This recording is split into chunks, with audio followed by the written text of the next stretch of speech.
You can listen to The Front on your smart speaker every morning. To hear the latest episode, just say, "Play the news from The Australian."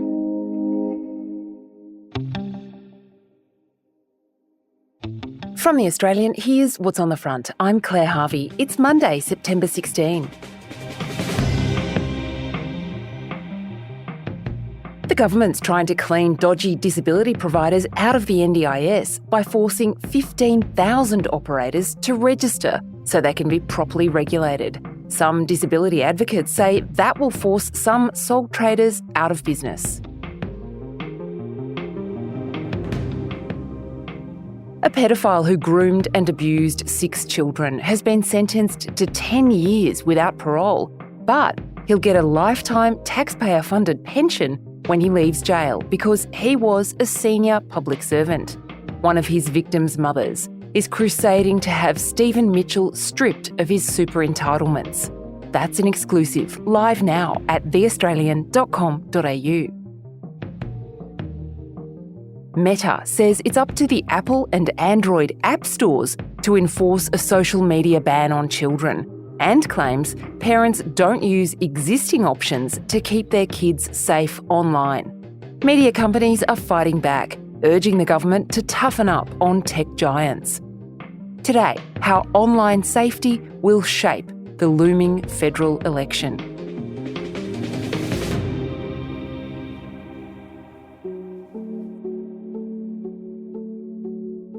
I remember once I came across a video of a man being shot and was being recorded as he died.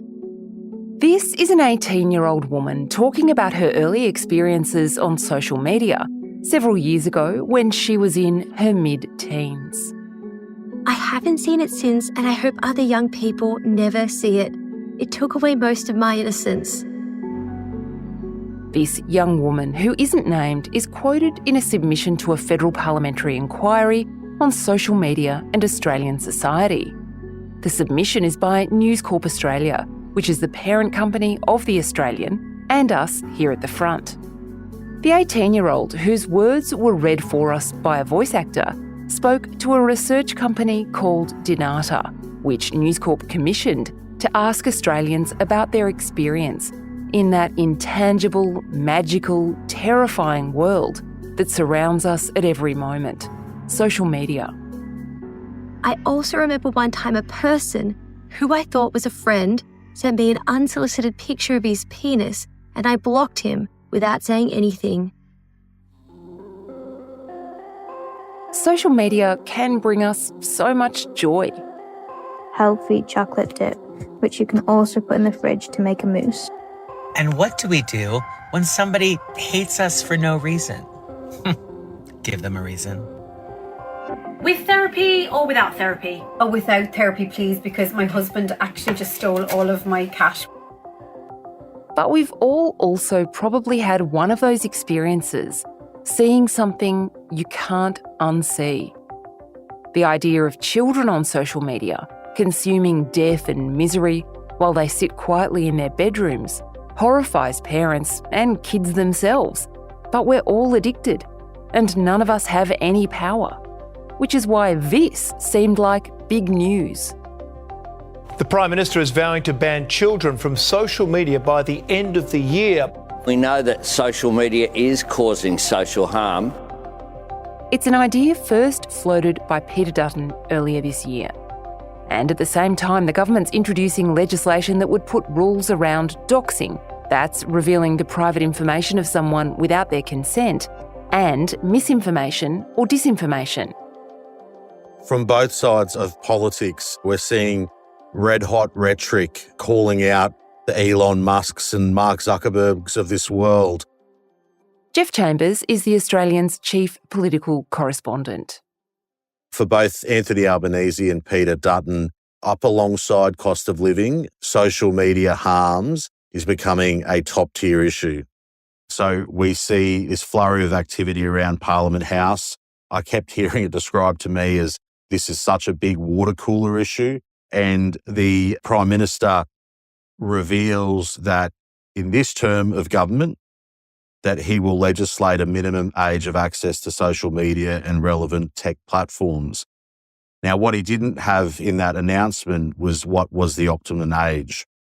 And my understanding is that while the Prime Minister supports Mr Dutton's idea of restricting teens up to 16, that some around his cabinet table and more broadly in caucus have differing opinions on that. So inside Labor and probably more broadly, there's a bit of a debate over what that right age is, whether it's 14, 15 or 16. We've seen Meta Global Affairs Chief Nick Clegg last Friday pushing back, suggesting that without the help of Apple and Google app stores, it would be very difficult to implement. There are only two choke points in the modern internet. It's the operating systems upon which everything else is built, which is iOS, owned by Apple, and Android by Google. If you ask each company to play whack-a-mole with these things, it's going to be a nightmare for parents. So I think, in as much as the debate unfolds in Australia and elsewhere, if you're going to make a big move like that, you've got to make it workable. It's got to cover all the apps that young people use, not just some of them. And the only way is through the app stores. There's no other way. So Facebook says it's not on them, it's on Apple and Google. And this. We've introduced around 50 tools over the last few years to give parents more control over the time that their kids spend, who are they friending with. We default under 16-year-olds into a much more restrictive setting so they can't be connected or communicated with by people they're not connected with, etc., etc.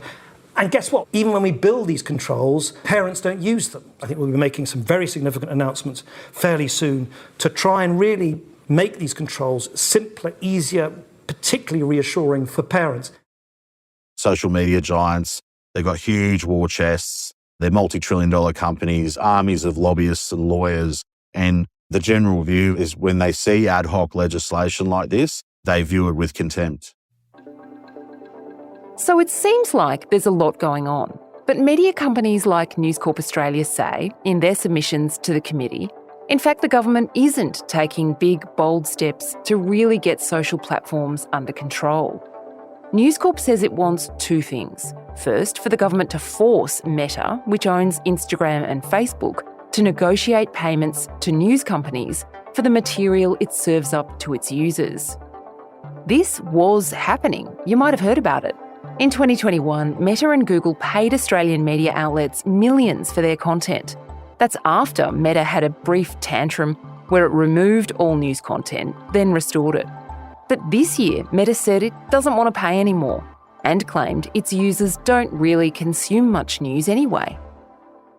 The News Media Bargaining Code was established by Josh Frydenberg. It wasn't easy to land for him, but he personally took on responsibility of negotiating this outcome with the big social media guys, in particular Meta and Google. And written into that code, if one of the major social media platforms or tech giants does withdraw, not in good faith, they can designate that company.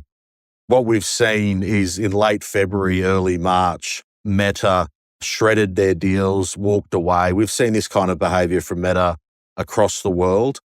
So just over 6 months now, the Albanese government has talked a big game in terms of the effect of what Meta has done. Anthony Albanese could have taken this on himself.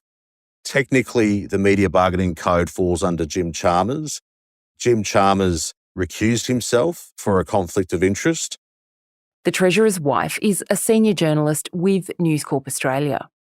And instead of appointing a senior cabinet minister to lead negotiations with Meta and swiftly determine whether the company should be designated under the code, Anthony Albanese picked Assistant Treasurer Stephen Jones. He sits outside of cabinet and he is the one who's been given the responsibility to determine the government's position. And again, a lot of rhetoric from Mr. Jones. We're hearing that he is seriously considering an alternative option of imposing a general levy, a government-ordered levy, instead of invoking designation powers that the government has. I think the problem here is time is just ticking. There's only 3 joint sitting weeks left of the year, which means both the Senate and the House of Representatives sitting, because I think the government thought they might be having an early election. It's almost like they're dumping out all this legislation knowing full well that the reality of getting all of it through by the time of an election is looking very unlikely. Coming up, what the news organisations want.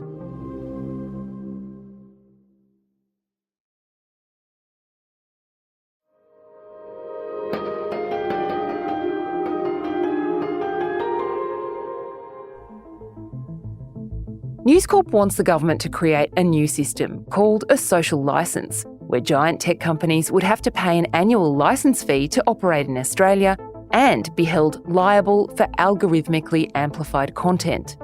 That's like the video of someone's death, which the 18-year-old we heard from at the top of the episode said she saw during COVID, so when she was 14 or 15.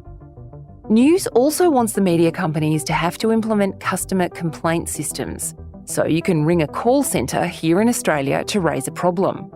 They also want something called an ex-ante competition framework.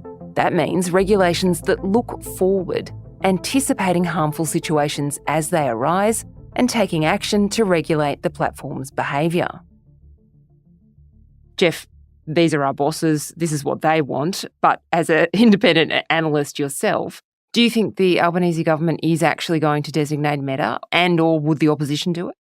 It's interesting because the coalition on a whole front of different policy areas are still sticking in that opposition space where they say they are the government of the day. It is their decision to make. But as that election comes around, we're going to have to see some clearer policy indicators from the coalition. As for the government, there's been lots of mixed messaging and a lot of concern that a more senior cabinet minister, potentially Michelle Rowland, or even the Prime Minister himself, haven't personally taken on this issue. What it means, we've got a junior minister who sits outside of cabinet who's leading this. When you'll recall Josh Frydenberg, with support of Scott Morrison, they had personally taken control of that and they got a big outcome from it. And if Australia doesn't designate, it really does undermine the future of what was a world first and a world leading media bargaining code. And what about that social licence, Jeff? Do you feel like that's an idea that either the government or the opposition are actually going to embrace? Look, it's a new idea that's being floated and I'm sure that both parties would have a close look at it. I did ask Michelle Rowland about a social licence and her response was there is nothing special about social media companies when it comes to adherence with Australian law. These companies aren't licensed in the way that traditional broadcast and telecommunication services are, but they are regulated and they do have obligations to society. So not an overwhelming kind of positive response. Yeah, it's an interesting notion, isn't it, that these companies are regulated? I mean, are they?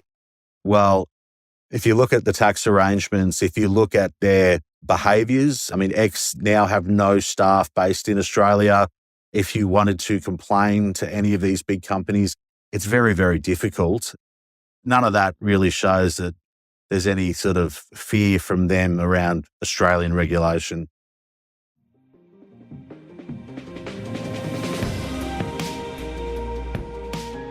Jeff Chambers is the Australian's chief political correspondent. You can check out News Corp's submission and read what the opposition and the social platforms say right now at theaustralian.com.au.